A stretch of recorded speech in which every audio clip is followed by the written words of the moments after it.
This video is on exponential growth.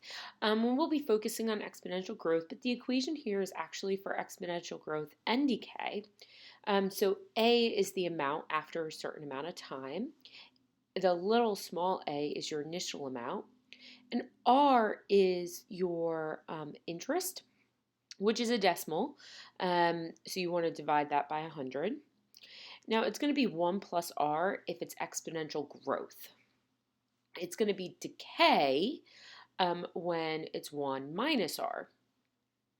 So your equation here is actually for both growth and decay. It's just going to depend on if you're using 1 plus R or 1 minus R. So suppose you want to invest $500 in the savings account. There you have R, which is 3.5%, but again, you want it as a decimal. So you're going to divide that by 100. So you're going to move the decimal place over twice. So you get 0.035 is your R. Then the initial amount, the small a, is 500. So now we can write our equation to model the situation. A of t is equal to your initial amount, 500. Now, since it's growing, interest is gaining in amount. It's going to be 1 plus the r to t to the power of t, which is time.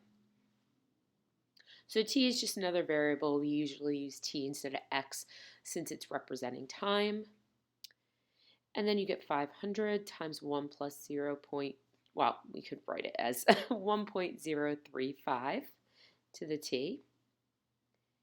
And now we're going to look at what the question is actually asking. So it's not asking us what the amount is going to be after a certain amount of time. It's saying, when will it have at least $650? And that's actually your Y value, or your A value is greater than $650. So we're going to be able to find this using a graphing calculator. I'm just going to use Desmos as an example. So the first thing I'm going to do is I'm going to graph that equation.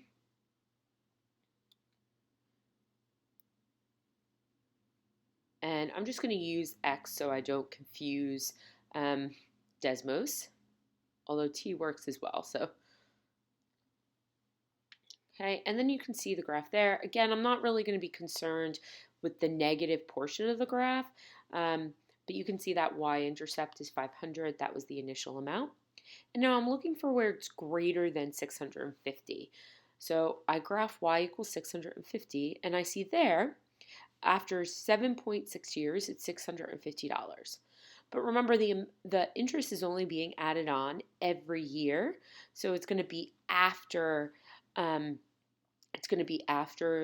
7.6 years. So we're going to say after 8 years, it will have that amount. So after, so again, not 7.63, we're going to say after 8 years.